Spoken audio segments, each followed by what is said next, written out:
to understand the profound and peculiar fear that the ancient and powerful institution of the Vatican once held for the arcane practices of Egyptian magic, a fear that, in certain historical corridors, was said to eclipse even its dread of the devil himself, we must first embark on a journey that transcends conventional historical analysis.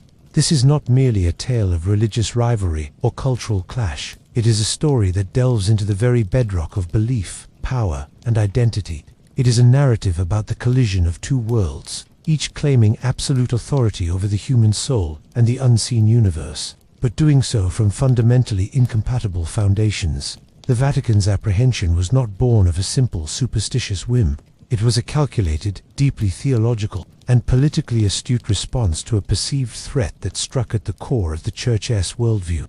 This fear was rooted in something far more dangerous and seductive than the straightforward evil represented by the devil. It was the terror of a competing and profoundly ancient system of power that offered humanity a different path to divinity, one that bypassed the Church entirely. The devil, as conceptualized by Christian theology, is a known quantity. He is a defined entity with a specific role in the cosmic drama of salvation. He is the tempter, the adversary, the father of lies, the ultimate rebel whose fate is already sealed by divine prophecy. His methods, however sinister, operate within a recognized framework. He works through sin, through doubt, through the corruption of the flesh and the spirit. But crucially, his existence and his ultimate defeat are integral parts of the Christian narrative. The Church possessed, in its sacraments, its exorcisms, and its doctrine, a complete and authoritative toolkit for identifying, countering, and defeating his influence. The battle against the devil was a familiar war, fought on a familiar battlefield with divinely sanctioned weapons. He was the ultimate external enemy, but his existence reinforced the need for the Church itself. Egyptian magic, however, represented something entirely different, and therefore infinitely more destabilizing. It was not a mere heresy or a pagan curiosity. It was the intellectual and spiritual remnant of a civilization that had, for millennia, viewed the divine not as a distant, singular entity to be worshipped from afar, but as a force to be understood, manipulated, and even embodied through precise ritual and secret knowledge. This was a system where the boundaries between the human and the divine were fluid, where a skilled practitioner could command the gods, not merely pray to them.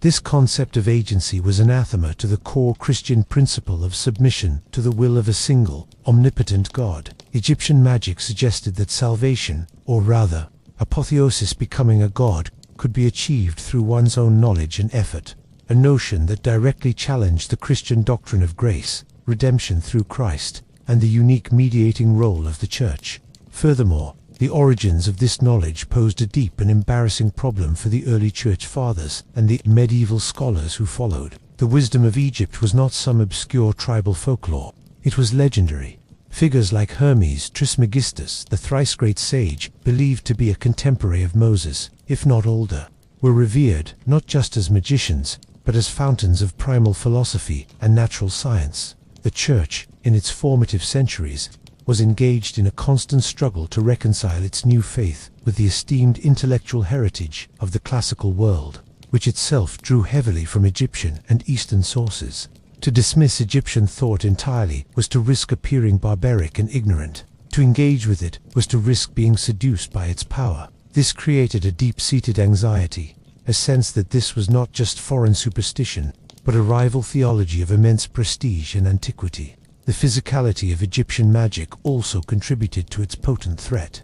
Unlike the purely spiritual menace of the devil, Egyptian ritual magic was deeply intertwined with the material world. It utilized amulets, inscribed papyri, statues, and most potently, the human body itself, mummified remains, or parts thereof, believed to be vessels of immense power. This magic seeped into the very earth, into stones, into herbs, and into the bones of the dead.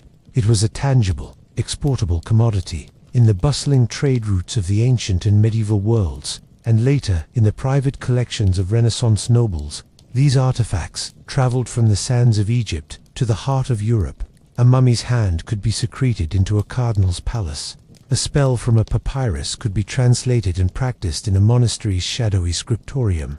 The devil could be barred with holy water and the sign of the cross. But how did one exorcise a cursed scarab beetle, or a potion brewed from a pharaoh's blackened resin? This magic offered a physical key to spiritual power, a concept that was both terrifying and irresistibly attractive to many within Christendom itself. This narrative will trace the intricate path of this deep-seated fear. We will explore the historical encounters between the rising power of the Catholic Church and the enduring legacy of Egypt's mystical traditions. We will delve into the minds of theologians who saw in the hieroglyphs not a dead language, but a living demonic script. We will examine how the Hermetic texts, rediscovered in the Renaissance, sent shockwaves through the Vatican, challenging its intellectual supremacy. We will uncover stories of popes who sought to suppress this knowledge, even as their own scholars were secretly fascinated by it. We will look at the ancient Egyptian rites that promised immortality and power, promises that directly rivaled those offered by the Christian sacraments. This is the story of why an institution built to wage eternal war against the ultimate spirit of evil sometimes found itself looking with even greater trepidation towards the silent sand-blown tombs of the Nile and the potent ancient whispers they contained. It is a story about the fear of the unknown, the terror of the other, and the panicked recognition of a power that operated on rules outside one's own understanding. The devil was the enemy they knew. Egyptian magic was the mystery they could not control. And in the halls of the Vatican, where the battle for the soul of humanity was charted, the uncontrollable mystery has always been the most profound threat of all. To comprehend the sheer scale of the ideological chasm that separated the Vatican from the world of Egyptian magic, we must first construct a clear understanding of the two cosmic landscapes that were poised in opposition. They were not just different religions, they were different operating systems for reality itself. The Church's fear was not of a competing set of beliefs, but of a competing operating system that, if allowed to run, would render its own software obsolete. On one side stood the Christian cosmos, a universe meticulously ordered, created ex nihilo, out of nothing by a single, omnipotent, transcendent God. This God existed entirely outside of his creation, a fundamental separation that established a permanent hierarchy. The universe was a distinct artifact of the divine will, not an emanation of the divine essence. Within this creation, humanity occupied a unique and precarious position, made in the image of God, yet fallen from grace through original sin. Humanity's relationship with the divine was thus defined by a vast gulf, bridged only by the singular, historical intervention of Christ's sacrifice. Salvation was not an achievement but a gift, granted through faith, grace, and the sacraments administered by the one, holy, Catholic, and Apostolic Church. The cosmos was a moral arena, a proving ground where souls were tested. The supernatural was the realm of angels and demons, with the devil and his legions acting as tempters, seeking to drag souls to eternal damnation. Their power, while formidable, was permitted by God and was ultimately subordinate to his divine plan. The Church held the keys to combating this power through prayer, ritual, exorcism, and the inviolable authority of Scripture. The system was closed, defined, and its rules were clear. Evil, in the form of the devil, had a designated role and a predetermined end. Now, let us turn to the ancient Egyptian conception of the universe, a vision that persisted for over 3 millennia and formed the bedrock of its magical practices. Here, we find not a creation ex nihilo, but a universe born from a primordial, chaotic ocean of potentiality. From this chaos emerged order, known as matter, concept encompassing truth, justice, balance, and the fundamental harmony of the cosmos. The gods themselves were not transcendent creators in the Christian sense. They were immanent forces, personifications of natural elements, cosmic principles, and abstract ideas. They were part of the fabric of the universe, not separate from it. This is where the crucial divergence occurs. In the Egyptian worldview, the boundaries between the human, the natural, and the divine were fluid and permeable. The pharaoh was the living incarnation of the god Horus. Upon death, every soul had the potential to become an ark, an effective, transfigured spirit that could exist among the stars and the gods. This was not automatic. It was a perilous journey through the Duat, the underworld, a journey that required knowledge, ritual, and passing a final judgment where the heart was weighed against the feather of Mat. But how was this journey accomplished? Through magic, or, more accurately, through Heka. Heka was not merely sorcery, as later cultures would understand it. It was a fundamental force of creation itself. It was the power the Creator God used to bring the world into being. It was the energy that sustained Mat and held chaos at bay. As such, Heka was a divine, neutral force, as intrinsic to the universe as gravity. Humans could learn to wield it. This is the revolutionary concept that the Vatican would find so threatening. Humanity could access the very same power that gods used to create and maintain reality. Egyptian magic was, therefore, a technology of the soul. It was a precise and scientific application of cosmic principles. Spells, rituals, and amulets were not about begging a distant god for favor. They were about invoking the correct divine name, reciting the correct formula, and utilizing the correct symbolism to compel a result. A spell for protection didn't just ask a god for safety, it identified the practitioner with a god of power, like Seth, or invoked the protective eye of Horus, effectively temporarily becoming that divine force to achieve the desired outcome. The famous Book of the Dead is perhaps mistold. It was more accurately a book of coming forth by day, a manual of spells, passwords, and divine knowledge that equipped the deceased to navigate the afterlife, confront the gods, and secure their place among them. It was a guidebook to this practice of god-making extended to the most tangible aspects of life and death. Statues were not mere representations. Through the opening of the mouth ceremony, they became vessels for a divine presence, capable of housing a god's power. Amulets of carved stone or faience were not simple symbols. They were batteries of specific power, the jed pillar for stability, the tayet, not for protection, the scarab for transformation and rebirth. This entire system presented a comprehensive and terrifying alternative to the Christian path. Where Christianity demanded faith, Egypt offered knowledge. Where Christianity required grace, Egypt offered technique. Where Christianity preached submission to God's will, Egypt taught how to command the divine. Where the Church offered intercession through its priests, Egyptian magic offered self-reliance through its initiates. The Christian soul sought redemption from a fallen state. The Egyptian soul sought ascension to its rightful, divine inheritance. When the early church fathers like Clement of Alexandria or Augustine encountered the lingering echoes of this system in the Hellenistic world, they recognized it for what it was, a complete and total rival. It was not just wrong, it was inverted.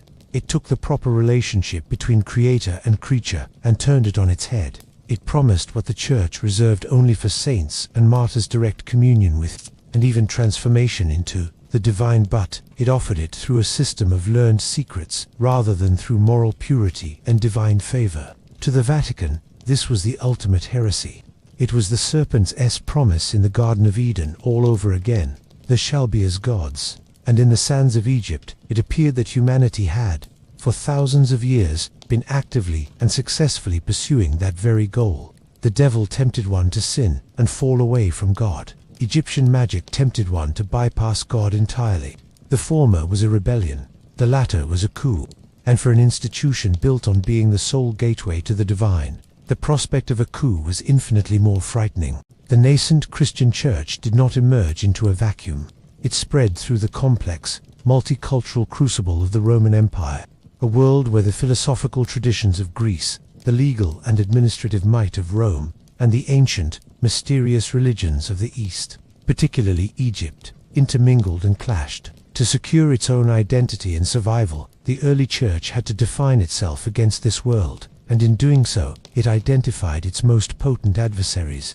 Among them, the legacy of Egypt held a uniquely troubling position. The first generations of Christians were largely concerned with internal cohesion, persecution from Roman authorities, and distancing themselves from Judaism. However, as the church grew and began to attract converts from the educated, Hellenized classes, it faced a new challenge: intellectual legitimacy. How did this new faith, centered on a crucified Messiah, compare to the venerable philosophies of Plato and Aristotle, or the timeless mysteries of Isis and Osiris? To many potential converts, Christianity seemed new, crude, and unsophisticated. The Church Fathers, therefore, embarked on a massive project of apologetics, defending and explaining their faith to the pagan world. In this project, they consistently encountered the shadow of Egypt. Some, like Clement of Alexandria, writing in the late 2nd century, took a somewhat conciliatory approach. He argued that Greek philosophy, and by extension the wisdom of the Egyptians, from whom the Greeks were thought to have learned, was a preparation for the gospel. a schoolmaster to bring the Hellenic mind to Christ, just as the law of Moses had been for the Jews. He even suggested that Plato had borrowed his best ideas from Moses. This was a strategy of appropriation, an attempt to claim the prestige of ancient wisdom for Christianity by making it a precursor to the true revelation. But this approach was fraught with danger. It acknowledged the power and antiquity of Egyptian thought, creating a backdoor through which its more problematic elements could enter. A far more common and influential stance was one of aggressive opposition. This is where we see the roots of the Vatican's fear taking clear shape. Tertullian, the fiery North African theologian from Carthage, launched vehement attacks against pagan practices. While he railed against all forms of idolatry and spectacle, he reserved particular scorn for the magicians of his day, whom he saw as in league with demons. In his mind, the miracles of Christ and the apostles were genuine divine acts, while the seemingly similar feats of pagan wonder-workers were fraudulent tricks or, worse, the work of evil spirits deceiving humanity. Egypt, as the reputed birthplace of magic, was the fountainhead of this demonic deception. But the most significant and enduring contribution to the Church's view of Egypt came from St. Augustine of Hippo, whose writings in the 4th and 5th centuries would become foundational for all of medieval Catholic theology. Augustine's confrontation with Egyptian magic was not abstract, it was personal and vivid. In his monumental work, The City of God, he dedicates significant effort to dismantling the claims of pagan religion and philosophy. Augustine addressed the common pagan taunt that the world had existed for far longer than the timeline presented in the Hebrew Bible. He dismissed the extravagant chronologies of Egyptian history, recorded by priests and cited by pagan scholars, as absurd lies. By doing so, he attempted to cut Egypt off at its greatest point of pride, its unimaginable antiquity. If its history was a fiction, then its authority was null and void. More importantly, Augustine tackled the issue of miracles. Pagans pointed to the wonders performed in their temple statues that sweated or wept, oracles that spoke, miraculous healings as proof of their god's power. Augustine had a devastatingly simple explanation. These were not the work of gods, but of demons. He constructed a powerful and durable theological framework. The pagan gods were not merely false.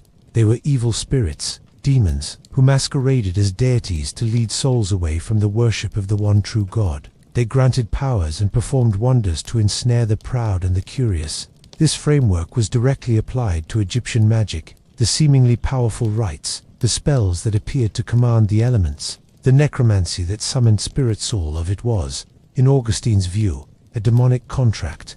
The magician believed he was controlling the forces of nature, but in reality, he was being manipulated by cunning demons who granted him a measure of power in exchange for his worship and ultimately, his soul. This was a brilliant piece of theological jujitsu. It did not deny the efficacy of Egyptian magic. It explained it, and in doing so, condemned it utterly. It acknowledged its power, while categorically defining that power as demonic and therefore forbidden.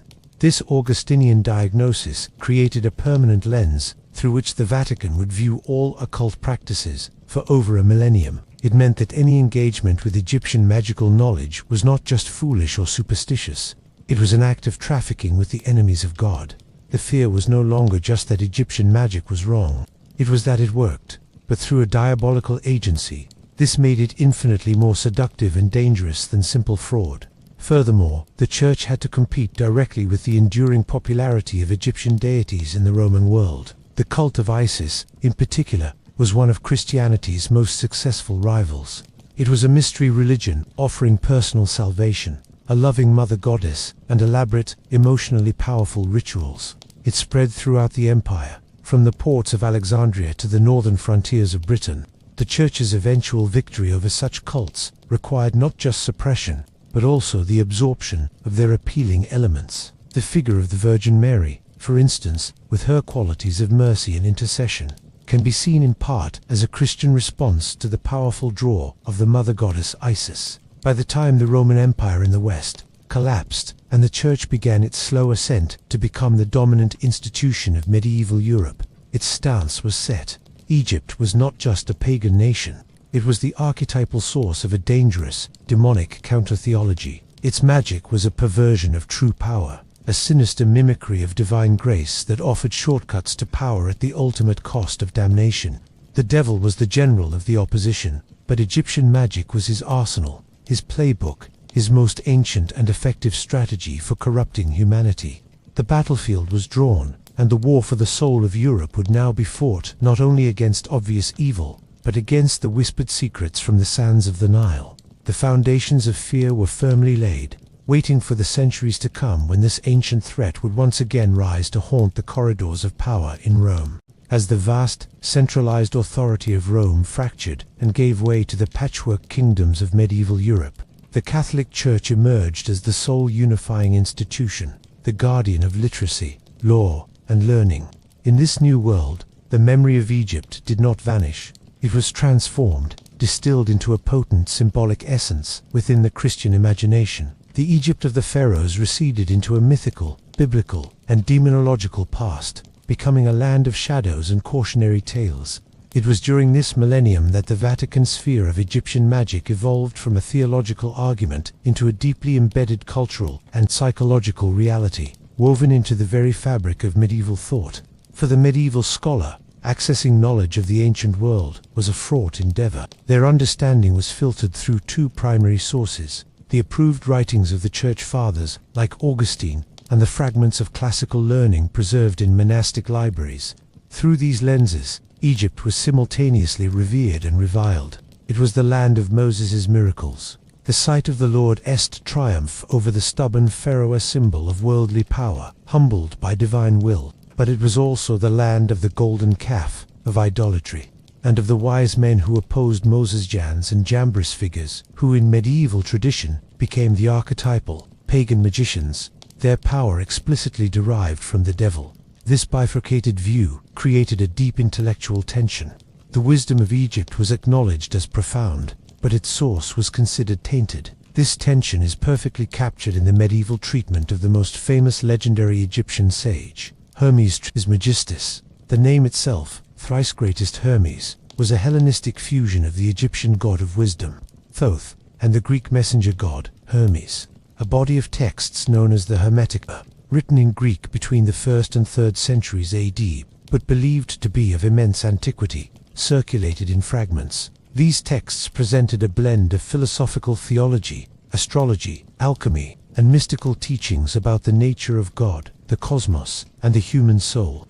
The Church Fathers had already grappled with Hermes. Lactantius, an advisor to the Emperor Constantine, enthusiastically quoted the Hermetica as evidence that pagan prophets had foreseen the coming of Christianity. Augustine, however, took a harder line. He acknowledged Hermes' wisdom, but condemned him as a proud sage who, despite knowing the one true God, nevertheless fell into the error of idolatry by approving the worship of statues and demons. This Augustinian verdict placed Hermes in a dangerous category. He was not ignorant. He was a knowing apostate. His knowledge was real, but it was directed toward evil ends. Throughout the Middle Ages, Hermes Trismegistus became a shadowy, colossal figure, a pagan prophet who haunted the edges of Christian learning. He was credited with inventing writing, astronomy, mathematics, and, most significantly, all the magical arts. He was the father of alchemy, the quest to transmute base metals into gold, which was seen as a physical metaphor for the purification of the soul. He was the master of astrology, the science of reading the divine will in the stars. His name was invoked to lend authority to countless grimoires and books of magic. This is where the Vatican sphere found its daily expression. Magic, in the medieval world, was not a fantasy. It was a perceived fact of life, and its most potent forms were almost universally traced back to Egyptian origins. The practice of necromancy, the summoning of the dead for divination, was particularly feared and was consistently linked to ancient Egyptian rites of communion with the deceased. Geomancy, the art of divination by patterns in earth or sand, was believed to have been developed on the banks of the Nile. The use of talismans and amulets, inscribed with mysterious characters, often pseudo-hieroglyphs or Chaldean script, was a direct echo of Egyptian practice. The Church's response was systematic and severe. Canon law explicitly forbade all forms of divination and sorcery, classifying them as forms of idolatry because they implicitly involved a pact with demons, as Augustine had argued. Penitentials' manuals for priests, hearing confession listed detailed questions to uncover magical practices among the laity. from love potions to weather magic, often tracing their roots to Egyptian superstition. The fear was that these practices were not mere rural folklore. They were the lingering tendrils of a vast, ancient, and demonic system of knowledge that threatened to ensnare the faithful. This fear was not abstract. It was made tangible in the architecture of churches, where demons were often carved into capitals and portals, their faces twisted in grimace, as a warning against the dangers of the occult. It was present in the lives of the saints, where hagiographies were filled with stories of holy men and women battling magicians and demonic illusions, the spiritual descendants of Jans and Jambas. The most profound fear was one of infiltration. Egyptian magic was not a foreign army at the gates.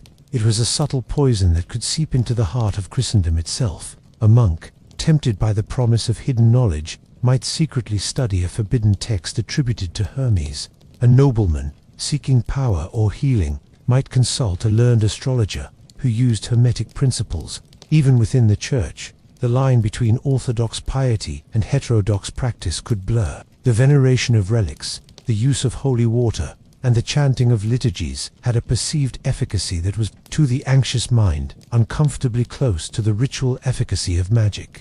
The church constantly had to police this boundary, insisting its power came from God alone, not from the ritual itself. Egyptian magic represented the ultimate perversion of this idea, a system where the ritual itself held power, independent of faith or divine grace. By the end of the Middle Ages, the stage was set for a dramatic confrontation. The Vatican's fear of Egyptian magic was institutionalized, theological, and deeply cultural. It was a fear of a sophisticated, alternative system of power that had seduced the great minds of antiquity and continued to tempt the curious. It was a fear that this ancient knowledge could provide a path to power that bypassed the Church's monopoly on the supernatural. And just as this medieval world was reaching its peak, a momentous event occurred that would make this abstract fear terrifyingly real. In 1460, a manuscript arrived at the court of Cosimo de' Medici in Florence that would shatter the European intellectual world and send a shockwave of panic straight to the Vatican. It was the complete text of the Corpus Hermetic. The mirage of ancient Egyptian wisdom was about to become, in the minds of the greatest minds of the Renaissance, a dazzling reality. The 15th century witnessed a profound transformation in Europe, a great reawakening of interest in the classical world that would come to be known as the Renaissance. It was an age of rediscovery, of unearthing the lost texts of Greece and Rome, and with them, new ways of seeing humanity's place in the universe. But this explosion of knowledge did not merely bring back the philosophies of Plato and Aristotle. It also unleashed a long-buried end, to the Vatican, a profoundly dangerous spectre from the past. The catalyst for this crisis was the arrival of a single manuscript in the year 1460, a event that would force the Church to confront the object of its ancient fear in a startlingly new and potent form. The manuscript was brought to the court of Cosimo de' Medici, the powerful ruler of Florence, and a passionate patron of the new learning, by a monk named Leonardo da Pistoia. It was written in Greek and purported to be the writings of the ancient Egyptian sage, Hermes Trismegistus himself. For Cosimo, this was a discovery of unparalleled importance. He immediately ordered his most brilliant scholar, Marsilio Ficino, to set aside his monumental task of translating the complete works of Plato, and to focus all his energies on translating this Hermetic text first. The urgency was palpable. The wisdom of Hermes, believed to be older than Plato and a contemporary of Moses, was considered the fount from which all Greek philosophy had flowed. To read Hermes was to drink from the source of all knowledge. Ficino completed his translation in a feverish rush, titling it the Pimenda after its first treatise, and it was published in 1471. The impact was immediate and seismic. The Corpus Hermeticum, as the collection came to be known, presented a breathtaking vision. It was not a simple book of spells. It was a profound philosophical and theological system that seemed to prefigure, and even surpass, Christian thought. It spoke of a single, ineffable, supreme God, the All-Land, the creation of the cosmos, through a series of divine emanations. It described the nature of the soul, its divine origin, and its tragic fall into the prison of the material body. Most strikingly, it presented a glorious path for humanity. In one of the most famous passages, the divine Poimandres reveals to Hermes, "Learn who you are. You are light and life, like God who made you. Become aware that you are yourself a God." For the humanist scholars of the Renaissance, this was a revelation. Here was an ancient theology, believed to be Egyptian and Mosaic in origin, that celebrated the divine potential of humanity. It placed man at the center of the cosmos, not as a wretched sinner, but as a magnificent being who could, through knowledge, gnosis, and spiritual exercise, awaken his divine nature and reclaim his rightful place among the gods. This idea of human dignity and potential became a central tenet of Renaissance thought. Artists, philosophers, and scientists saw themselves not as humble supplicants, but as magi, as initiates unlocking the secrets of a divine universe. This Hermetic revival was a direct and powerful challenge to the Vatican's authority. The Church's doctrine was based on the fallen nature of man and his absolute dependence on God as grace, mediated through the Church. The Hermetic path offered a way to salvation that was individual, intellectual, and independent of ecclesiastical hierarchy. It was a system of self-deification, the very concept the Church had fought for over 1,000 years. The panic in more conservative circles of the Church was immediate. This was not the crude village witchcraft they were accustomed to persecuting. This was a sophisticated, intellectually respectable, and seductive system that was captivating the finest minds of the age. It was Egyptian magic, wearing the elegant robes of philosophy. The ancient fear articulated by Augustine that pagan wisdom was a demonic mimicry of truth now seemed terrifyingly prescient. The Hermetic texts were filled with what the Church could only interpret as magic. They discussed the animation of statues, the drawing down of planetary powers, the knowledge of sympathies and antipathies that bind the universe together. This was not low magic. It was magia, a high, spiritual art that claimed to work with the natural forces of the cosmos, the very forces God had put in place. To the Renaissance mage, this was a sacred science. To the Vatican, it was the same old demonic pact, now dressed in the sophisticated language of Neoplatonism. The crisis deepened with the rise of Christian Kabbalah, spearheaded by Giovanni Pico della Mirandola. Pico argued that the Kabbalah, the Jewish mystical tradition, was a continuation of the divine revelation given to Moses, which itself was intertwined with the wisdom Hermes had received in Egypt. He sought to synthesize this ancient theology, Prisca Theologia, with Christian doctrine, creating a powerful syncretic system of magic and mysticism. For Pico, the magical arts, when properly understood, were the highest form of natural philosophy and a means of achieving union with God. The Vatican recoiled. Pope Innocent VIII condemned parts of Pico's 900 conclusions, and he was forced to flee Rome. The message was clear. This intellectual exploration of ancient magic was a boundary that could not be crossed. The Church began a concerted effort to reassert control. The infamous Malleus Maleficarum, the Hammer of Witches, published in 1486, was in part a response to this growing intellectual fascination with the occult. It systematically categorized all magical practices as heresy and demon worship, explicitly linking learned magic to the same diabolical source as village witchcraft. The Renaissance had unleashed the genie of Egyptian wisdom from its bottle. The Vatican's greatest fear had been realized. The ancient rival was no longer a historical memory or a rural superstition. It was a vibrant, attractive, and intellectually formidable movement that threatened to co-opt the very spirit of renewal and use it to undermine the Church from within. The battle lines were now drawn in the courts of princes, the studies of scholars, and the private chapels of cardinals. The war against Egyptian magic had entered its most critical and dangerous phase, forcing the Church to confront an enemy it could not simply burn at the stake, an enemy of ideas. For nearly half a century, the Hermetic vision held Europe's brightest minds in its thrall.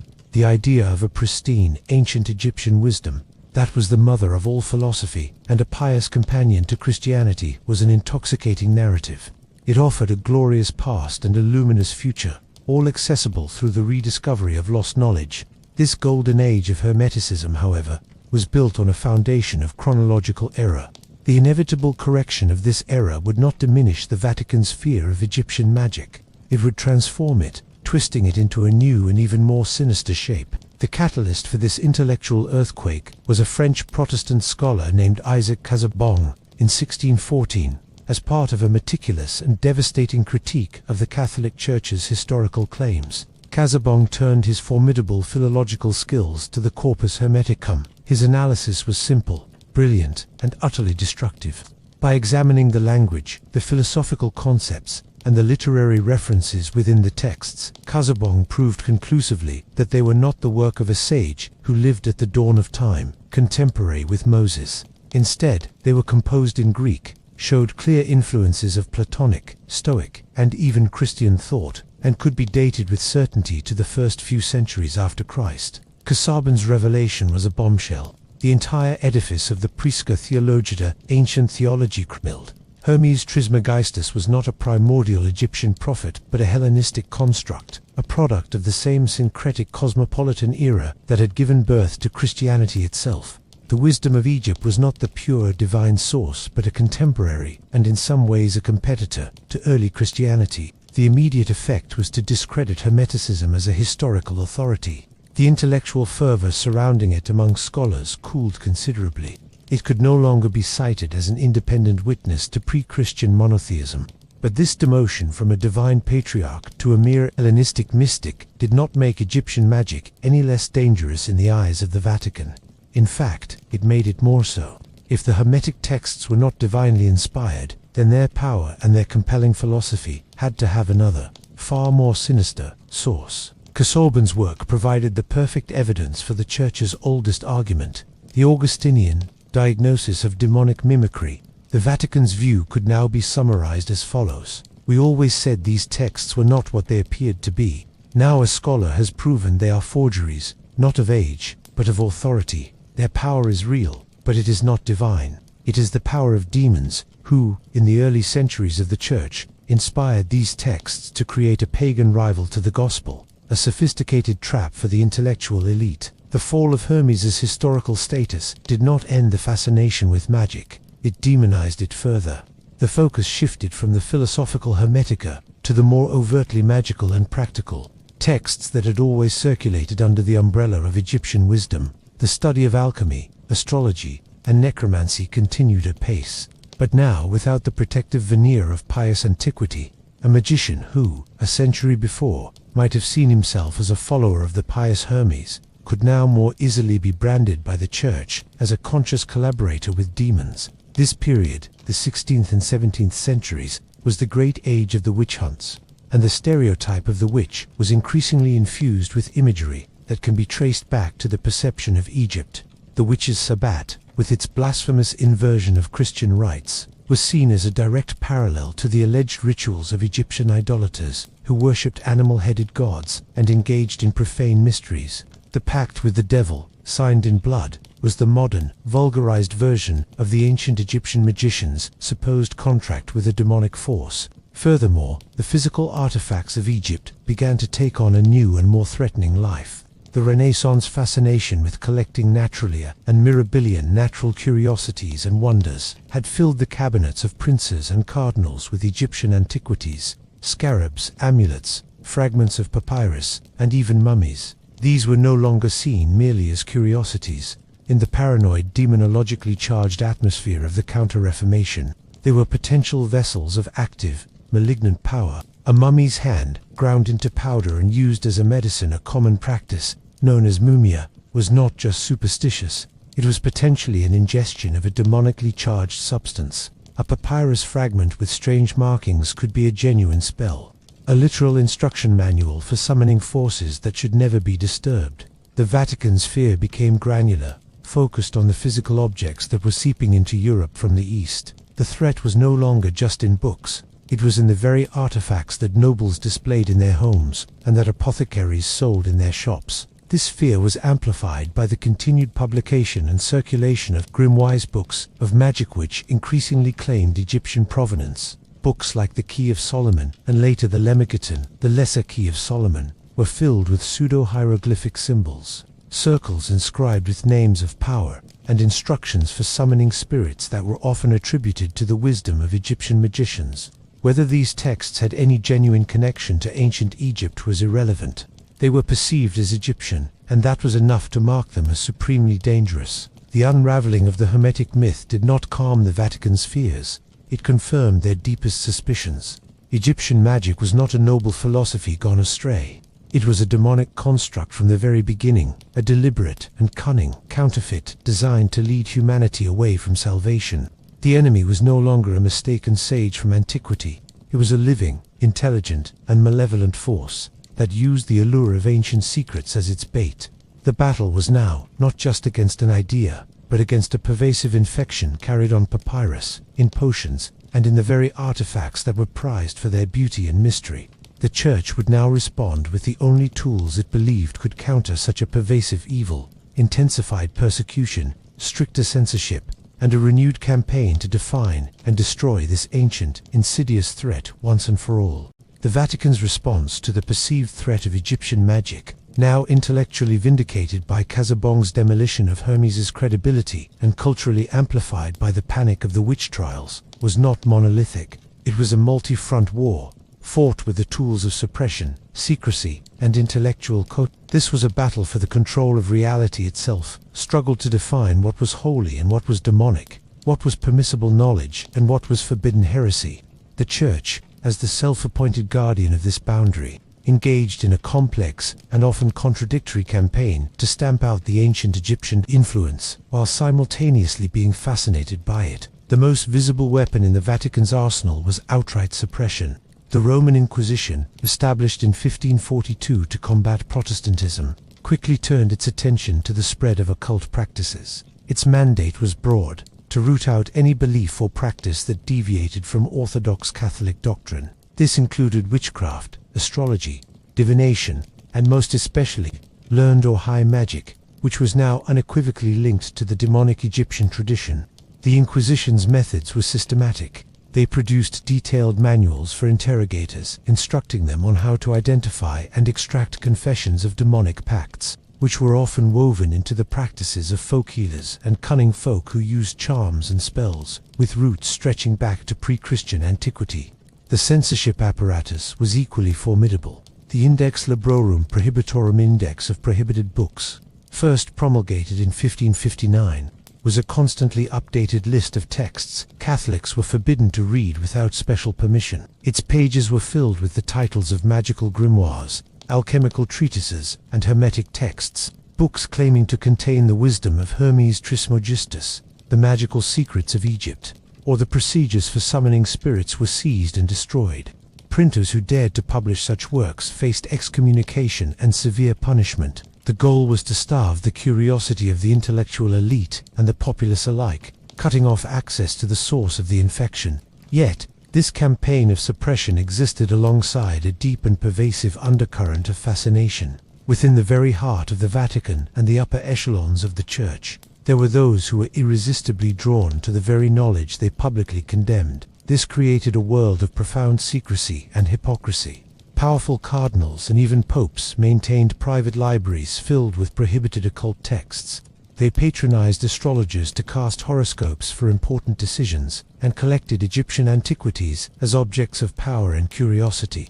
This clandestine interest was not necessarily seen as a contradiction by those who practiced it. For them, there was a distinction between black magic, gotia, which involved pacts with demons for evil ends, and natural magic, magia, which sought to understand and harness the hidden sympathies and forces God had woven into creation.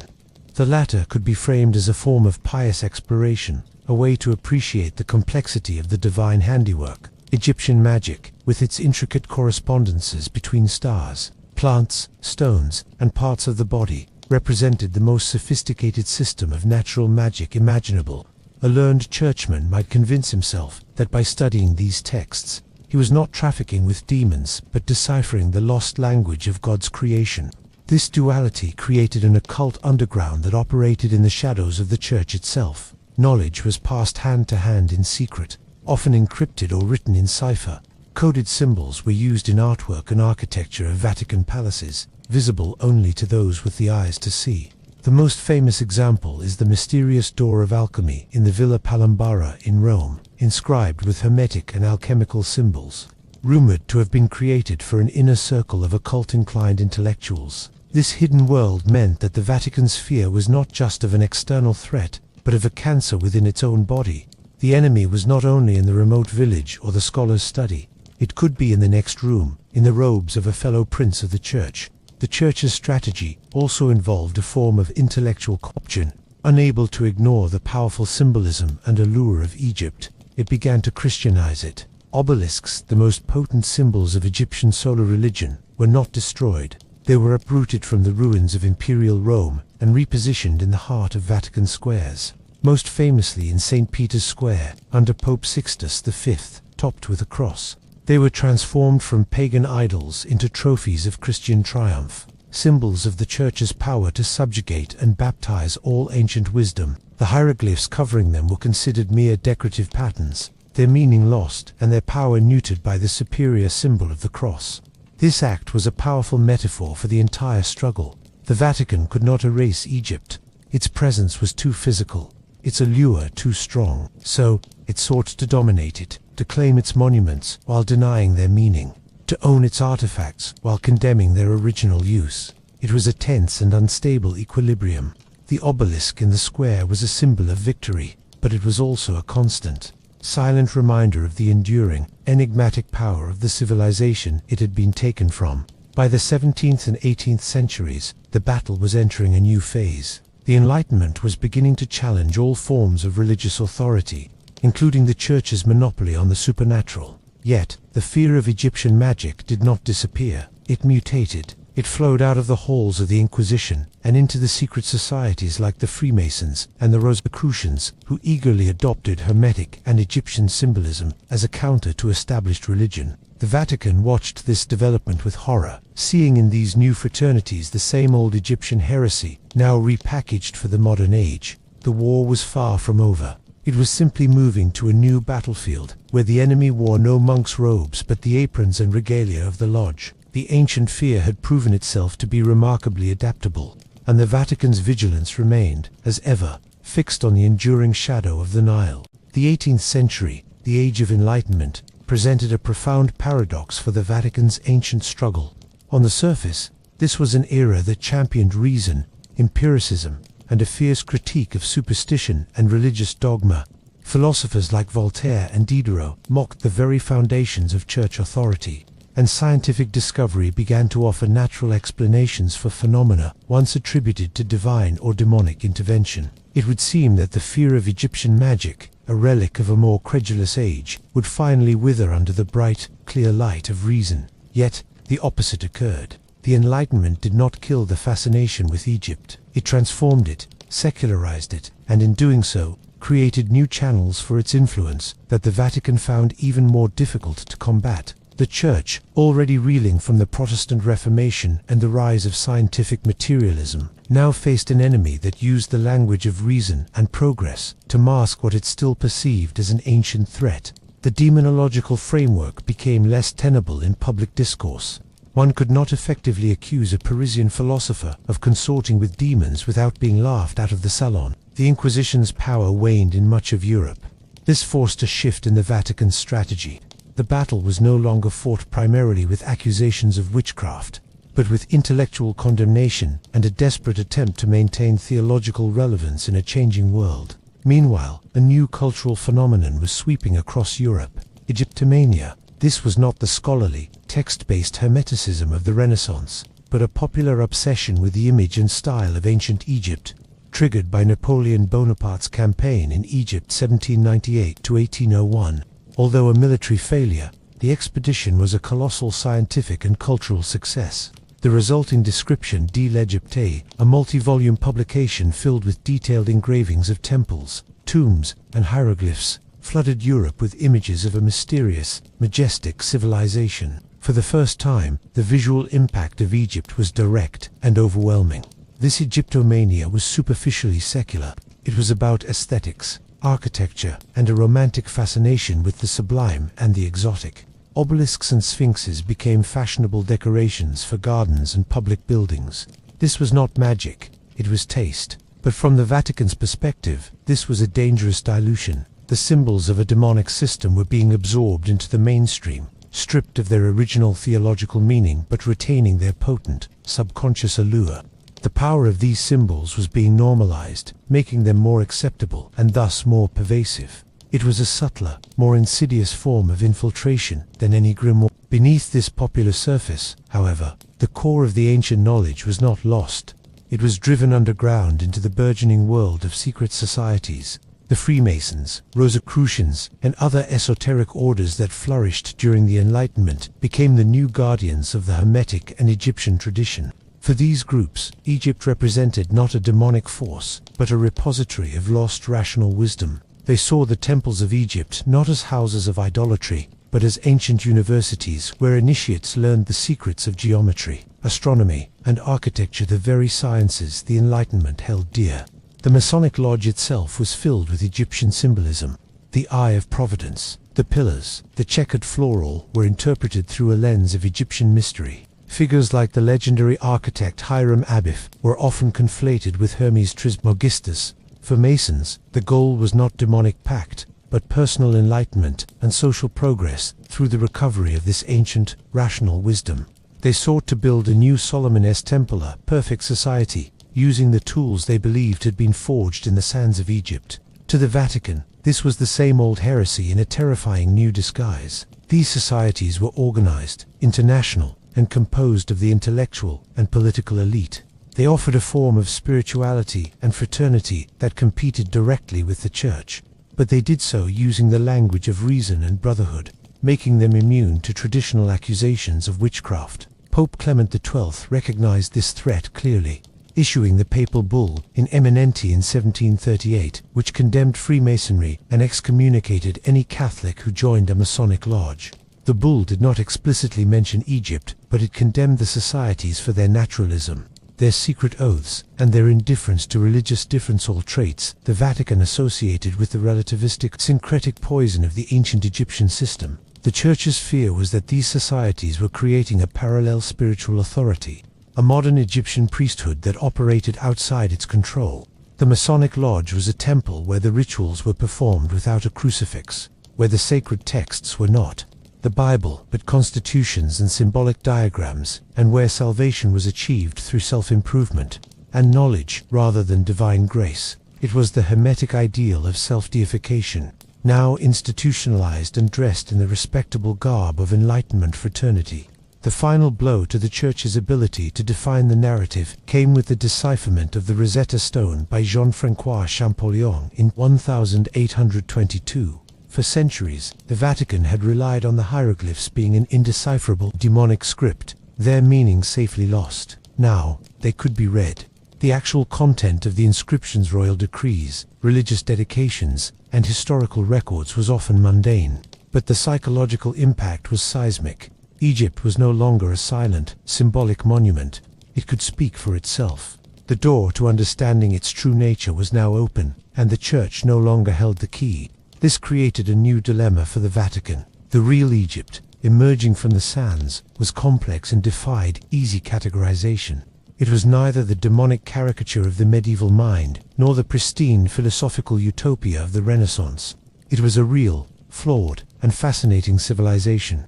Yet, the Church's deeply ingrained fear could not be easily dispelled by archaeology. The habits of thought were too entrenched. The fear simply retreated deeper, becoming embedded in a fundamentalist core that viewed any exploration of alternative spirituality, any symbolism not strictly Christian, with deep suspicion. The battle lines were now drawn between a Church clinging to a defined supernatural order and a modern world increasingly fascinated by the very mysteries the Church had spent millennia trying to suppress. The ancient fear had not vanished. It had been encrypted into the modern struggle between faith and reason, tradition and progress. The 19th and 20th centuries witnessed the apparent triumph of science and secularism, yet the ancient fear that had gripped the Vatican for millennia did not dissipate. It evolved, finding new expressions in the modern world. The Church, now a global institution navigating an increasingly pluralistic and skeptical age, could no longer wage open war against Egyptian magic through inquisitions and indexes. Instead, its vigilance became more subtle, internalized within its doctrinal and disciplinary frameworks, and its anxiety manifested in response to new cultural phenomena that echoed the old patterns. The fear of a competing, spiritually potent system that bypassed Church authority remained a potent undercurrent. One of the most tangible modern echoes of this ancient fear revolves around the Church's complicated relationship with relics and sacred objects. For centuries, the Vatican had condemned Egyptian practices involving talismans, amulets, and mummified remains as demonic. while simultaneously promoting the veneration of Christian relics to bones of saints, fragments of the true cross, and other holy items. The theological distinction was clear. Christian relics were not inherently powerful. Their efficacy came from God's grace, mediated through the Church's sanctification. Egyptian artifacts were believed to draw power from a demonic source inherent in the object or the ritual itself. This distinction, always precarious, faced new challenges in the modern era. The fascination with Egyptian curse narratives, explosively popularized by the media frenzy surrounding the opening of Tutankhamun's tomb in 1922, tapped directly into the Church's oldest anxieties. While the Vatican officially dismissed such stories as superstitious nonsense, the underlying message was deeply unsettling. The public was captivated by the idea that an ancient Egyptian burial site could possess an autonomous, malevolent power that could strike down modern, rational men of science. This was the very essence of the Augustinian fear, that these objects and places were not inert, but active vessels of a non-Christian, and therefore demonic, force. The curse stories, though sensationalized, reinforced the idea that Egypt's magic was real and potent, a notion the Church had spent 2,000 years trying to eradicate. Within the walls of the Vatican itself, the discovery and display of Egyptian artifacts continued to be a matter of delicate negotiation. The Vatican museums hold one of the world's most significant collections of Egyptian antiquities, gathered by popes over centuries. The official stance is one of academic interest and cultural preservation. Yet, the presence of these objects, statues of animal-headed gods, funerary papyri filled with spells, sarcophagi inscribed with prayers to Osiris within the very heart of Christendom, is a constant, silent reminder of the old tension. They are simultaneously trophies of the Church's triumph over paganism and potential conduits of the very energies the Church condemned. The unspoken question lingers: have these objects been truly neutralized by their Christian context, or do they retain a whisper of their ancient power? Theological developments in the 20th century also reflected this enduring concern. The Second Vatican Council 1962-1965 ushered in an era of modernization and openness to dialogue with other religions. However, this was accompanied by stern warnings against syncretism, the blending of different religious beliefs and practices. Documents like Nostra Aetate acknowledged the truth and holiness in other faiths, but drew a firm line against incorporating their rituals into Catholic practice. This caution was a direct, modern descendant of the fear of Egyptian magic. The underlying principle remained unchanged: engaging with the rituals and spiritual systems of other traditions, especially those with a strong emphasis on ritual efficacy, like ancient Egyptian religion, risked a fundamental corruption of the faith. It was seen as opening the door to the same demonic deception that had ensnared Hermes. This fear found its most concrete modern expression in the Church's updated guidelines on exorcism and demonology. The Ritual Romanum, the official book of rituals, still contains the rite of exorcism, and the Vatican continues to train priests in this ministry. In modern manuals and training, the focus is often on distinguishing genuine demonic oppression from psychological illness. However, the sources of alleged infestation are frequently described in terms that would be familiar to a medieval theologian: involvement with the occult, Ouija boards, and practices derived from Eastern or ancient traditions. While not always named explicitly, the specter of Egypt as the archetypal source of high ritual magic haunts these descriptions. The idea that dabbling in rituals that seek to command spiritual forces, rather than petition God, can open a door to demonic influence is the direct legacy of the Church's centuries-long battle with the Egyptian paradigm. Furthermore, the rise of New Age spirituality in the latter half of the 20th century presented the Vatican with a phenomenon that looked astonishingly like a rebirth of the old Hermetic threat. Here was a modern, often eclectic movement that championed precisely the ideas the Church had long feared: self-deification, realizing your own divinity, the use of crystals, the modern equivalent of amulets, astrology, and a syncretic blend of Eastern mysticism, pagan traditions, and yes, often, Egyptian symbolism. The goddess worship prevalent in some New Age circles directly echoes the cult of Isis. The Vatican issued several documents explicitly condemning New Age practices, not as mere silliness, but as a serious spiritual danger. In their view, it was the same old error: seeking spiritual power outside the channels of grace, a path they believed could only lead, intentionally or not, to the demonic. In the modern world, the Vatican sphere is less about a specific Egyptian magic and more about the enduring pattern it represents. The pattern is one of spiritual autonomy, of seeking divinity through knowledge and ritual, rather than through submission and grace. Egypt remains the ultimate historical exemplar of this pattern. Its longevity, its sophistication, and its enduring allure make it the benchmark against which all other alternative spiritualities are measured. The Church's battle is no longer against the priests of Isis, but against the idea they embodied, an idea that has proven to be infinitely adaptable, resurfacing in Freemasonry, in Theosophy, in the New Age, and in the general human thirst for a direct, unmediated experience of the sacred. The fear endures because the temptation endures, and as long as that temptation exists, the Vatican will watch for its signs, seeing in every crystal and every tarot card a faint but unmistakable reflection of the power that once flowed from the Nile. Our journey, from the sands of ancient Egypt to the marble halls of the modern Vatican, reveals a struggle far more profound than a simple conflict between faith and superstition. It is a story of two competing visions of humanity's relationship with the divine, two incompatible answers to the most fundamental of questions. How does a mortal creature access ultimate power? The Vatican's enduring fear of Egyptian magic was not a paranoid fantasy. It was a calculated, theologically grounded response to a system that presented a complete and viable alternative to its own claim of being the sole gateway to salvation. The devil was a known adversary in a defined cosmic war.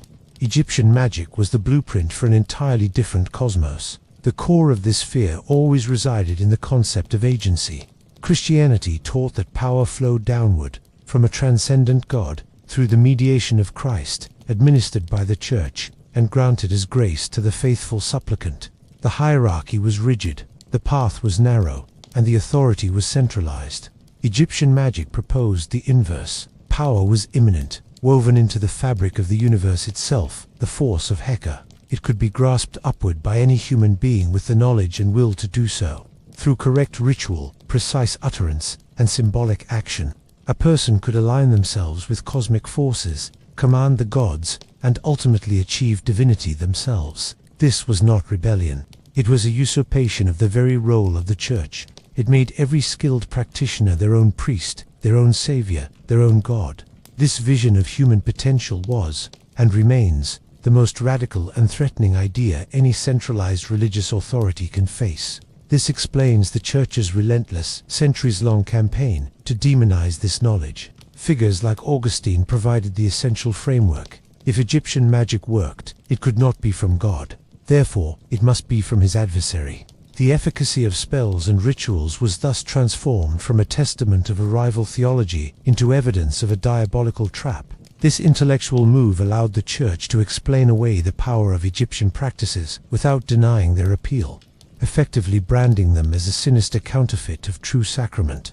The Renaissance recovery of the Hermetica temporarily destabilized this strategy by clothing the ancient wisdom in a philosophy so compelling it seduced the finest minds of the age. Yet, Casaubon's later debunking of their antiquity only served to reinforce the Vatican's original premise. This was a deception, a demonic mimicry crafted in the same era as the Church itself to lead humanity astray. The fear evolved but never truly vanished. It moved from the pages of theological tracts into the practices of the Inquisition, which hunted down any whisper of this knowledge among the populace. It seeped into the secret chambers of cardinals, who both condemned and coveted the power they feared. It was etched into the very stones of Rome, as obelisks were captured and Christianized in a symbolic act of domination. When the Enlightenment challenged demonology, the fear simply adapted, finding a new home in the condemnation of secret societies like the Freemasons, who were seen as the modern inheritors of the Egyptian esoteric tradition, using the language of reason to mask the old heresy of self-deification. In the modern world, the specific fear of Egyptian magic has broadened into a vigilant anxiety about any form of spirituality that operates outside the boundaries of orthodox doctrine. The New Age movement, with its emphasis on self-directed spiritual exploration, crystal healing, and eclectic ritual, is viewed through the same lens as the ancient rites of Isis and Osiris. It is seen as another iteration of the same timeless temptation, to seek God within the self and the world, rather than beyond it in submission. The Vatican's warnings against syncretism are the modern equivalent of Augustine's warnings against the idolatry of Hermes. Why did the Vatican fear this more than the devil? Because the devil is a part of the Christian story. His existence confirms the theology of sin, redemption, and final judgment. He is the antagonist whose defeat is guaranteed, reinforcing the need for the protagonist Christ and his church. Egyptian magic, and all it represents, exists outside that story. It offers an alternative narrative, one where humanity is not fallen but dormant, not sinful but ignorant, and where salvation is not a gift to be received, but a knowledge to be acquired. The devil is the enemy who attacks the fortress walls. Egyptian magic is the offer of a map showing a secret tunnel that leads past the walls entirely, making the fortress irrelevant. The shadow of the Nile still falls upon the Tiber. It is there in the Vatican museums, where the statues of Sekhmet and Anubis stand silent witness. It is there in the code of canon law, which still condemns practices that seek to wield occult power. It is there in the Church's deep-seated suspicion of spiritualities that prioritize experience over doctrine. The fear is not of a dead civilization's rituals, but of the enduring, revolutionary idea those rituals embodied, that the divine is not a distant monarch to be petitioned, but a potential within to be awakened. For an institution built on being the necessary mediator between heaven and earth, that idea remains, as it always has been, the ultimate threat. The battle is over, but the vigilance is eternal. The Vatican's long fear is a testament not to the power of demons, but to the power of an idea whose time has never quite passed. To truly grasp the depth of the Vatican's apprehension, one must understand that the fear of Egyptian magic was not merely an external concern. It was a terror of infiltration and corruption from within the broader Christian world itself. The earliest and most potent example of this was the rise of Gnosticism in the first few centuries. The Gnostic sects, which flourished in the same Alexandrian crucible that later produced the Hermetic texts, represented a terrifying synthesis from the perspective of the early Church Fathers. Here was not outright paganism, but a parasitic and sophisticated heresy that used the language of Christianity while being deeply infused with the spirit of Egyptian and Platonic thought. It was, in essence, Egyptian magic wearing a Christian mask. Gnostic cosmology was complex and varied, but its core tenets were a direct challenge to developing orthodoxy. Gnostics generally believed in a remote, supreme, and unknowable true God, far removed from the flawed material world. This world, they taught, was not created by the true God, but by a lesser, ignorant, and often malicious being known as the demiurge, from the Greek for craftsman, frequently identified with the Old Testament God, Yahweh. Humanity, however, possessed within it a divine spark, a fragment of the true, transcendent Godhead, trapped in the prison of the material body and the illusion of the physical universe. Salvation, therefore, was not achieved through the forgiveness of sins or the atoning sacrifice of Christ on the cross.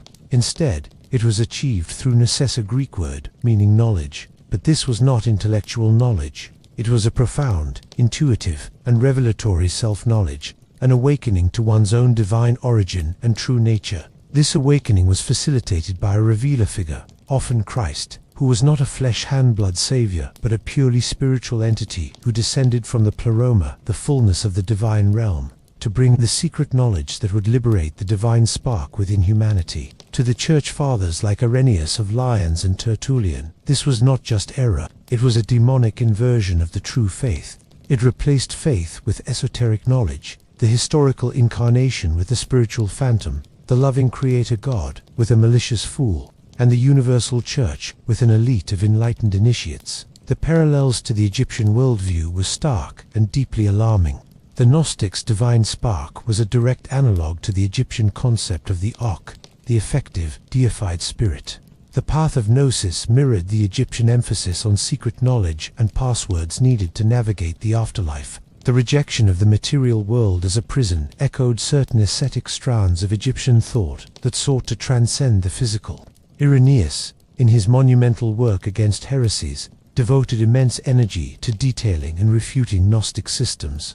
His frustration was palpable. He wasn't just fighting a theological rival. He was trying to exterminate a virus that threatened to hollow out Christianity from the inside, replacing its core tenets with a philosophy that was, at its heart, Egyptian in its structure. The Gnostic threat demonstrated that the danger was not just the outright worship of Isis or Osiris, but the absorption of their spiritual logic into the Christian framework. It was a more subtle, and therefore more dangerous form of the same ancient temptation. The promise of divinity through knowledge, bypassing the church, the sacraments, and the cross. The brutal suppression of Gnosticism, which saw its texts destroyed and buried for 1,600 years, was the first great victory in the Vatican's long war against the Egyptian paradigm, a war that required constant vigilance against the enemy within. If the Gnostics represented the fear of theological infiltration, the Borgia papacy of the late 15th century represented the Vatican's ultimate nightmare, the corruption of the Holy See itself, by the very forces it was meant to combat.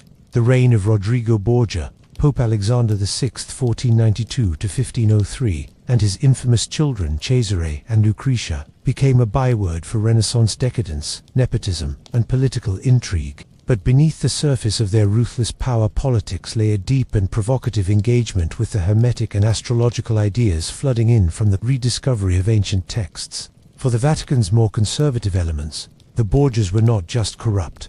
They were heretics who had allowed the spirit of Egypt to seep into the throne of St. Peter. The evidence was most spectacularly displayed in the Borgia apartments within the Vatican Palace, frescoed by the painter Bernardino Pinturicchio under the Pope's direct patronage. Walking through these rooms was a profoundly disorienting experience for a devout cleric. Alongside standard Christian iconography were startlingly pagan images. The Hall of the Saints features a large, dominant figure of the Egyptian goddess Isis, identified by the label Io, a Greek mythological figure associated with her.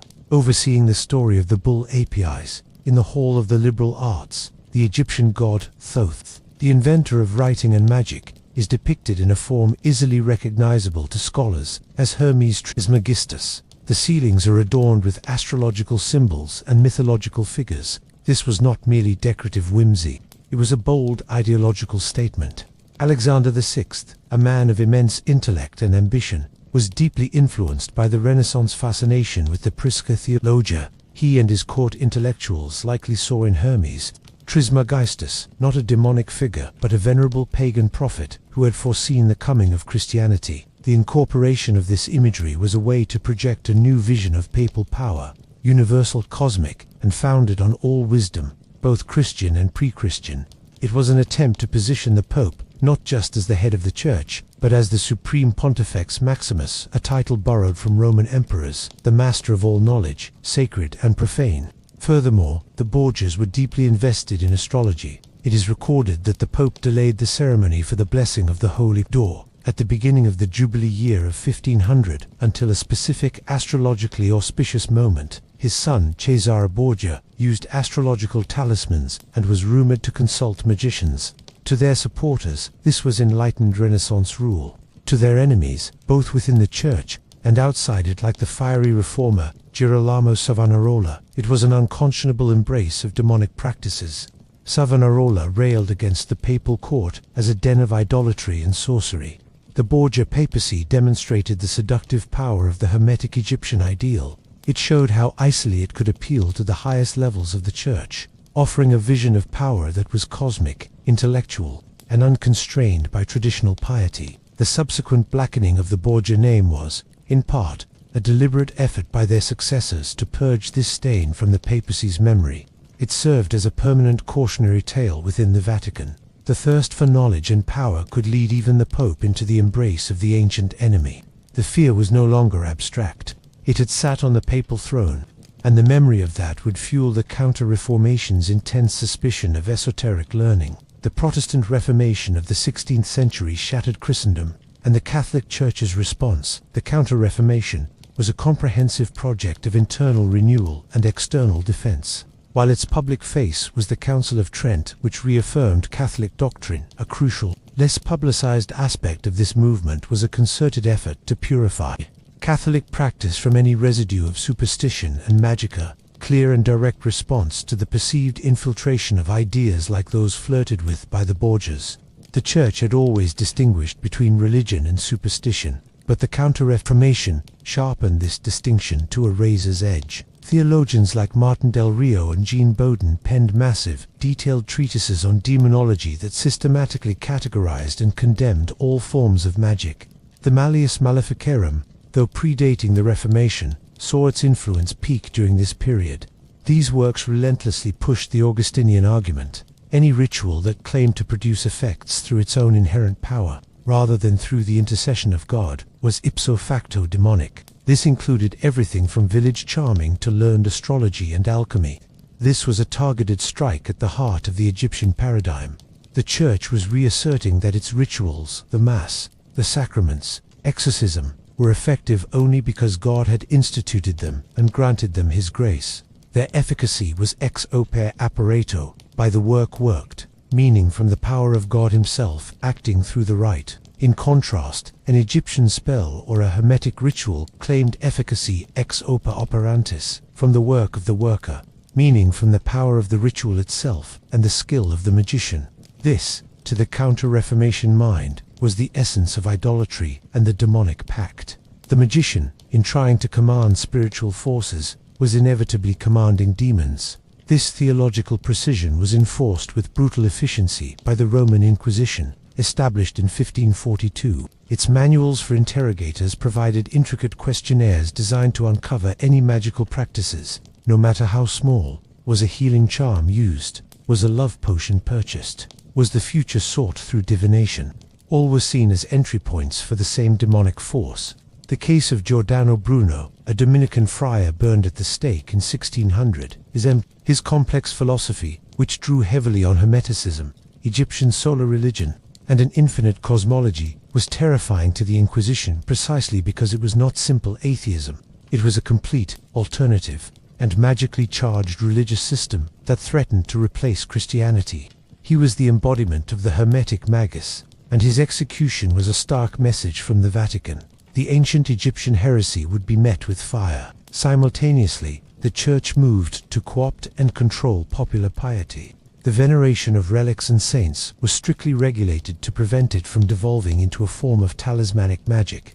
New religious orders like the Jesuits promoted a highly disciplined, intellectual, and Christ-centered spirituality designed to satisfy the thirst for a profound religious experience, without resorting to the occult. The Counter-Reformation was a total war on two fronts, against the external threat of Protestantism and against the internal, ancient threat of the Egyptian temptation, which it sought to purge through fire, fear, and a reformed, rigorous orthodoxy. The 18th century Enlightenment, with its championing of reason and its assault on religious superstition, seemed to sound the death knell for the Vatican's ancient fears. Philosophers like Voltaire mocked demonology and the witch hunts as embarrassing relics of a barbaric past.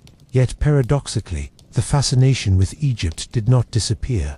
It was transformed. The fear simply evolved, finding new life in the Vatican's struggle against the secularizing forces of the modern world and the new, rational forms the ancient mystery took. The trigger for this new phase was Napoleon Bonaparte's expedition to Egypt in 1798. While a military failure, it was a cultural and scientific earthquake. The teams of scholars and artists who accompanied Napoleon produced the monumental description, Die Egypt, a multi-volume work that presented detailed engravings of temples, tombs, and hieroglyphs to a mesmerized European public. This ignited Egyptomania, a widespread craze for all things Egyptian that influenced architecture, furniture, and art. Obelisks and sphinxes became fashionable decorations in parks and on furniture. This was a secular fascination, driven by aesthetics, exoticism, and a sense of the sublime. For the Vatican, this was a new kind of danger. The symbols of a system it had long condemned as demonic were being stripped of their theological meaning and absorbed into mainstream culture as harmless decoration. This normalization was, in a way, more threatening than outright occultism. It represented a profound forgetting. The power of these symbols, the Vatican believed, was not neutral. By making them fashionable, the modern world was carelessly playing with forces it did not understand, disarming itself against their inherent danger. The obelisk at the center of St. Peter's Square was a conquered symbol, neutered by the cross on its peak. The obelisks now erected in Paris, London, and New York were merely aesthetic statements, their ancient power ignored but, from the Church's perspective, not necessarily eradicated. Furthermore, The Enlightenment provided a new home for the Egyptian esoteric tradition. The secret society, Freemasonry, in particular, embraced Egyptian symbolism with fervor. For Masons, Egypt represented not demonism, but the birthplace of geometry, architecture, and the initiatic mystery schools, the very ideals of their fraternity. The Masonic Lodge, with its pillars named Yakin and Boaz, echoing the Temple of Solomon, who was himself associated with magical wisdom, its checkered floor representing the duality of the material world, and its all-seeing eye, was seen by its members as a continuation of this ancient, rational wisdom. The Vatican saw only the old heresy in new clothing. In 1738, Pope Clement XII issued the bull In Eminenti, condemning Freemasonry and excommunicating Catholics who became members. Subsequent popes reinforced this condemnation. The reasons were clear. The Masons' naturalistic religion, their secret oaths, their religious and their claim to offer spiritual enlightenment outside the church were all hallmarks of the Egyptian Hermetic threat. It was a system of self-salvation through knowledge and ritual, a modernized, institutionalized form of the Gnostic and Hermetic era. The enemy was no longer a lone witch or magician. It was a global network of influential men, operating in secret, promoting a spirituality that made the church obsolete. The decipherment of the Rosetta Stone in 1822 by Jean-Francois Champollion was the final blow to the old mythological Egypt. Now the hieroglyphs could be read, revealing historical records and religious texts that were complex and human, not the demonic scripts of legend. This should have demystified Egypt. Yet for the Vatican, the ability to now truly understand the depth of the pagan beliefs could now have intensified the fear, transforming it from a fear of the unknown to a fear of the known, a detailed understanding of a rival theology that was in its coherence and longevity formidable. The battle was now fully joined on an intellectual and cultural level, with the Vatican defending its turf against what it saw as the secular, Masonic, and scientific heirs to the kingdom of the pharaohs.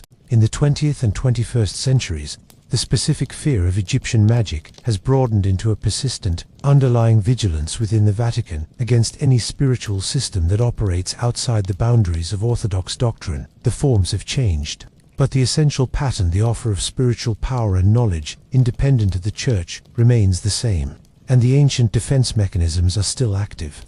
This is most evident in the Church's ongoing concerns about syncretism, particularly following the Second Vatican Council, 1962 to 1965. While Nostra Aetate encouraged dialogue and recognition of truth in other religions, it was accompanied by repeated warnings against blending different beliefs and practices. Documents from the Congregation for the Doctrine of the Faith, such as Jesus Christ, the bearer of the water of life, a Christian reflection on the New Age, 2003, are modern equivalents of Augustine's critiques of Hermes. The New Age movement is explicitly condemned for its focus on self-divinization, its use of crystals, amulets, its astrology, and its eclectic spirituality, which the document traces back to Gnosticism and Hermeticism, the ancient Egyptian legacy. The warning is unchanged. These are paths that lead not to God, but to a self-centered spirituality that is, in the end, a form of idolatry. The Church's updated approach to exorcism also reflects this enduring fear. While the ritual Romanum has been revised, the rite of exorcism remains, and the Vatican officially trains priests in this ministry. Modern exorcism manuals, based on the experiences of practitioners, consistently list involvement in the occult as a primary doorway to demonic oppression. This includes not just Satanism, but also practices like Reiki yoga, if practiced for its spiritual aspects rather than mere exercise. Channeling and the use of tarot cards, seen as modern iterations of the old attempt to manipulate spiritual forces. The source is perceived to be the same, an offer of power that bypasses the divine, and its ultimate origin is still attributed to the same malevolent intelligence the Church has always opposed. Even the Vatican's embrace of its own Egyptian collection in the Vatican museums is fraught with this ancient tension. The museums proudly display statues of Sekhmet, Bastet, and Anubis, and fragments of the Book of the Dead. The official line is one of cultural appreciation and historical preservation. Yet, the presence of these objects, vessels designed for ritual power, inscribed with spells to compel gods with, in the heart of the Catholic world, is a powerful paradox. Are they merely dead artifacts, trophies of a conquered world, or do they retain a whisper of their original purpose? The very need to collect and display them can be seen as a final act of domination, a way to contain their symbolic power by placing them within a Christian narrative of artistic triumph. The Vatican's long fear of Egyptian magic is ultimately a fear of spiritual autonomy. The devil is a part of the Christian drama of sin and redemption. Egyptian magic, and its countless historical successors, represents an alternative script entirely. It is the promise that humanity can find the divine within itself and the world through its own efforts, its own knowledge, and its own rituals. For an institution founded on the necessity of divine mediation through the person of Christ and his Church, this idea remains the ultimate threat. It is why the vigilance continues. It is why the warnings are still issued. The shadow of the Nile is long, and it falls not just on the Tiber, but on every path that leads away from the cross toward the tantalizing promise of self-made divinity. The war is over, but the watch continues, eternal and unwavering. The 20th century presented the Vatican with a new and complex dilemma, one that perfectly encapsulates its enduring struggle with the legacy of Egypt. This period saw the simultaneous rise of two seemingly contradictory figures, the scientific archaeologist and the institutionalized exorcist. On one hand, the Church now engaged with Egypt through the respectable empirical lens of archaeology, a discipline that sought to understand the past through evidence and reason. On the other hand, it reinforced its ancient spiritual defenses through the formal training and authorization of exorcists, a practice rooted in the very worldview archaeology often seemed to challenge. This duality, engaging with Egypt as a historical subject while simultaneously guarding against its perceived spiritual power, defines the modern phase of the Vatican's long apprehension, the advent of modern Egyptology.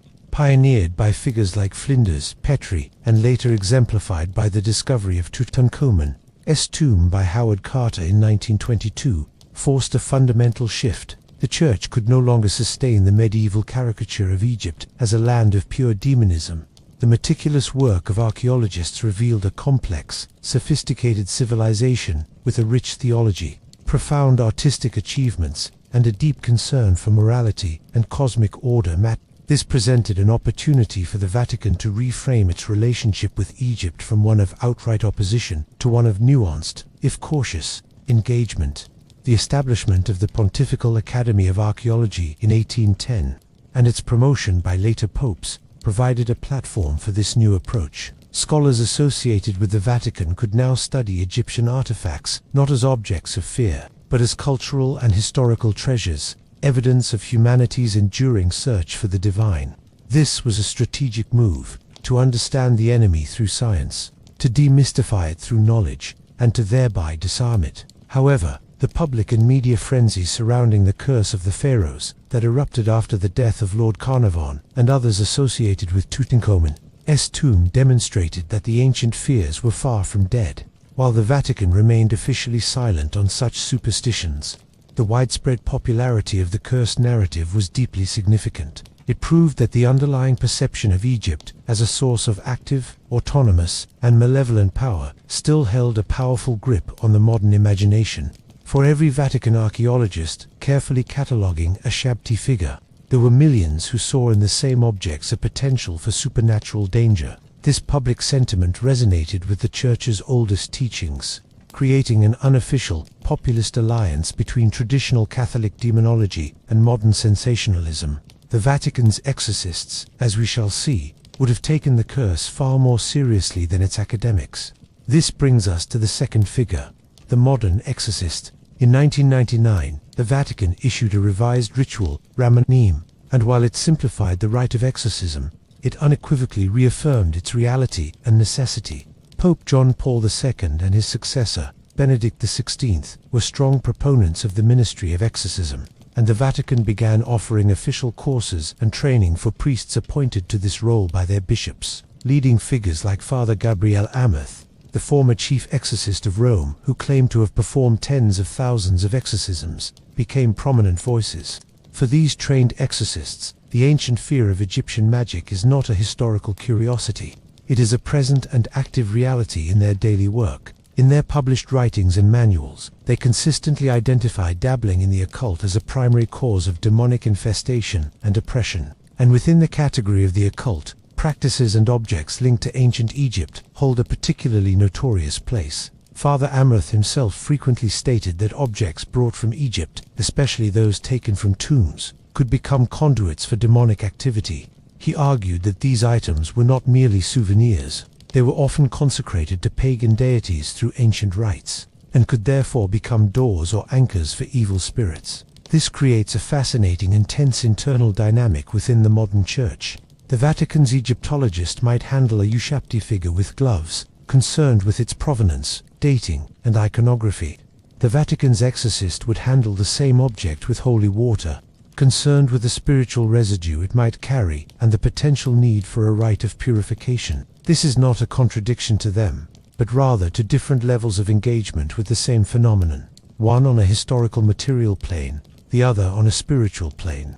The academic approach seeks to understand Egypt's past. The exorcist's approach seeks to neutralize what it perceives as Egypt's enduring spiritual threat in the present. This duality is the modern expression of a 2,000-year-old struggle. The Church can no longer ignore the scientific and historical reality of Egypt, so it engages with it through archaeology. But it has not relinquished its core theological belief in the demonic, so it maintains its spiritual defenses through exorcism. The fear has been professionalized and compartmentalized, but it has not been extinguished.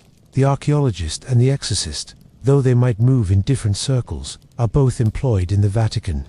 His ongoing mission to manage the shadow of the Nile, one by studying it under the bright lights of a museum, the other by fighting its whispers in the darkened confines of the confessional. At the heart of the Vatican sphere lay a profound disagreement about the nature of matter itself. The ancient Egyptian worldview was fundamentally immanentist. The divine was present within the material world. Gods could inhabit statues, power could be stored in animals, and the preserved body of a deceased person could serve as an eternal vessel for the soul. This concept of charged matter was the engine of their magic. The Catholic worldview, despite its own use of sacraments and relics, insisted on a crucial distinction. Matter was not inherently powerful. It could only become a vehicle for divine power through the specific, intentional blessing of the Church. This theological clash over the very nature of objects fueled centuries of anxiety, and its echoes are still felt today in the Church's complicated relationship with its own sacred artifacts and those of others. The most potent symbol of this conflict was the mummy. In ancient Egypt, mummification was a sacred technological process, a ritual designed to ensure the eternal survival of the individual. The body was not a mere shell. It was an integral component of the deceased's identity in the afterlife. To disturb or desecrate a mummy was not just grave robbing. It was a metaphysical crime, an attack on the eternal being of the person. For Europeans from the Middle Ages onward, however, mummies became commodities. They were ground into powder mumia and sold as a medicinal panacea, a practice that continued for centuries. They were unrolled as a form of macabre entertainment at Victorian parties. From the Vatican's perspective, especially that of its exorcists, this casual violation of tombs was not just disrespectful, it was spiritually perilous. They argued that these bodies, prepared with powerful rituals invoking Osiris, Anubis, and other gods of the underworld, were not neutral organic matter. They were artifacts steeped in a pagan spiritual energy, and bringing them into one's home or consuming them could open a door to spiritual affliction. This was not merely a superstition. It was a logical extension of the belief that rituals have real spiritual consequences. If the Egyptian rites were effective, albeit through demonic agency, then a mummy was a ritually charged object, a battery of pagan power. The modern horror trope of the vengeful mummy, while sensational, taps into this very old and very serious theological idea that some things are better left untouched. Similarly, amulets and statues were points of contention. A scarab beetle carved from green stone, representing transformation and rebirth, was to an Egyptian a vessel of real power. To a Christian theologian, it was an idol, a demonic trap.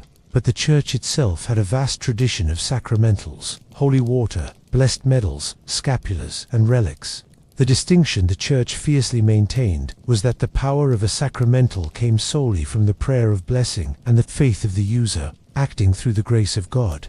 Its power was extrinsic. The power of an amulet was believed to be intrinsic, inherent in the material, the shape, or the symbol itself, derived from a pagan and therefore demonic source. This led to a constant need for the Church to police its own practices, the veneration of relics, the bones of saints. Fragments of the true crossoways risked sliding into the kind of magical thinking it condemned in others. Theologians constantly warned against the belief that a relic worked automatically, like a charm.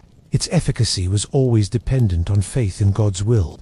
The Protestant reformers fiercely criticized Catholic relic veneration as being no different from pagan idolatry, a charge that forced the Counter-Reformation Church to become even more stringent in its own definitions. This ancient debate over charged matter continues. A Catholic might wear a miraculous medal with a sense of devotion, seeing it as a focus for prayer. The same person might view a New Age practitioner wearing an ankh or an Eye of Horus necklace with suspicion, seeing it as an invitation to unknown spiritual forces. The object is similar, a piece of metal worn on the body for spiritual benefit, but the source of its presumed power is everything. The Vatican's fear of Egyptian magic was, at its core, a fear of getting the source wrong. It was the terror that the faithful might be deceived into believing that power could be found in the created world itself, in its symbols and substances, rather than in the transcendent creator who made them. This made every Egyptian artifact a potential Trojan horse, a beautiful and intriguing object that might, in truth, be carrying the enemy within it. For over a millennium and a half, the written language of ancient Egypt was utterly silent to European scholars. Hieroglyphs were a profound mystery, seen as more than just a lost language. They were perceived as a magical script, a system of enigmatic symbols that contained the secret wisdom of the ages, or from the Church's perspective, the forbidden knowledge of the demons. The inability to read them was, in a way, a form of divine protection. It kept the most potent spells and invocations locked away.